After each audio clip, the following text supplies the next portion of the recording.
welcome to Diecast Restos for my second Schuco Super Schnell restoration. This time I've got an Audi 100 Coupe in need of a bit of a refresh. In my opinion, these were underrated, gorgeous cars that have criminally not been produced enough at this scale. At the time of putting this video together, I've seen that Matchbox are releasing a 69 Coupé S for their Collector's Series this year. But I think that is it for 1 in 64-ish scale models. And here is a real 100 Coupe in a rather nice mustardy yellow. As before with my VW Scirocco restoration, Schucos can be prized apart as the body and base aren't connected by rivets. The casting was introduced in 1970, following the real car's launch in 1969. In total, there were 10 different variations, including the light metallic blue of this model featuring either red or black interior plastic. Gold, a flat light blue, flat green, flat orange, or silver with either a green or grey shade to it can be found. Unless mentioned, all had a red interior except for the flat blue models. As usual, they were also made by Rai in Brazil in metallic blue shades and can be found with or without labels attached.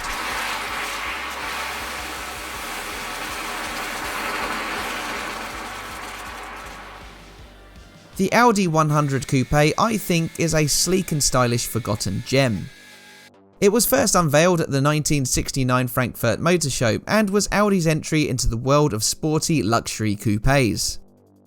Based on the 100 sedan from the year prior, it featured a fastback design that hinted at the brand's future direction. The framed grille with quad headlights gave it an aggressive yet sophisticated look, with sleek lines flowing rearwards. Inside, you would be greeted by a wooden dash, stylish gauges and plush seating. The coupe came with a 1.9 litre 4-cylinder engine producing 115 horsepower in its earlier twin carbureted setup. In 1972, this reduced to a single carb, reducing power to 112 horsepower. It featured front-wheel drive, unusual for sporty coupes at the time, but it helped provide the car with greater traction and stability than its rear-driven counterparts. Alongside its eye-catching styling, which Audi themselves referred to as being like a poor man's Aston Martin on their website, it was available in a variety of vibrant colours, further enhancing its visual appeal. Despite its many virtues, the 100 Coupe was produced in limited numbers. Around 30,000 units rolled off the assembly line between 1969 and 1976. This rarity has made it a fairly sought-after classic. It was discontinued in 1976 with the launch of the C2 generation Audi 100, but not before Audi and Porsche had some fun with it. In 1973, the two companies developed two prototypes. The first was the V3, equipped with a 350 horsepower Porsche V8 with the coupe inheriting rear-wheel drive running gear. This had flared arches to fit the wider track. The V4 was another 100 coupe with a similar but wider setup. These were effectively test mules for the upcoming Porsche 928, which would arrive in 1977. Perhaps this was also a factor in the 100 Coupe's demise. But the 100 Coupe represents a pivotal moment for Audi as the brand began to define itself as a maker of high-quality, stylish and innovative vehicles. The legacy of the car certainly lives on with the company's modern fastback offerings.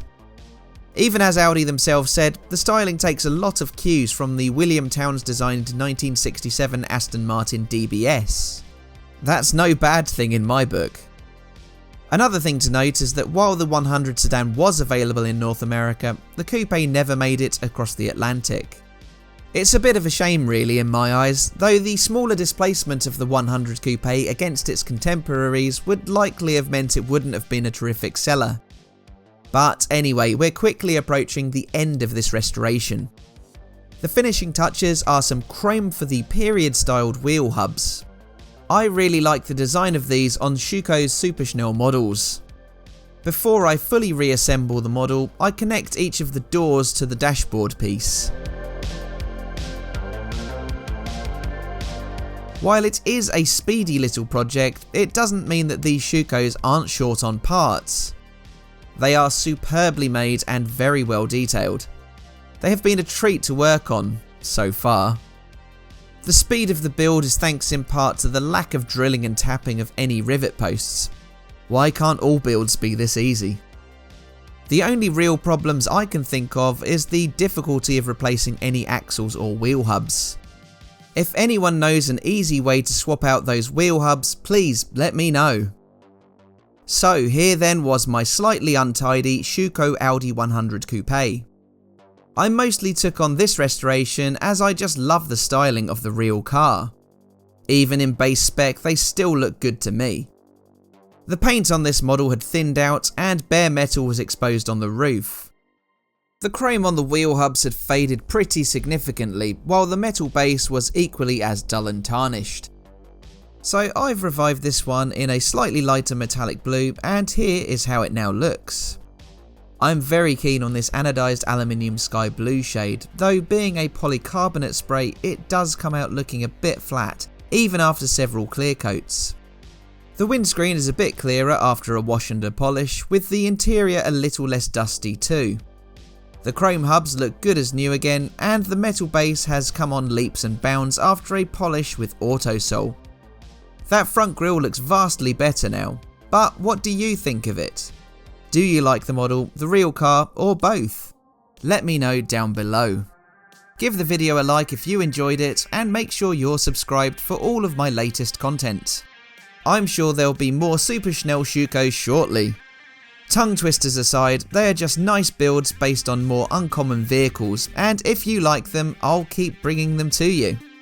But all that leaves me to say is thanks for watching, and I'll see you again for the next one. Bye for now.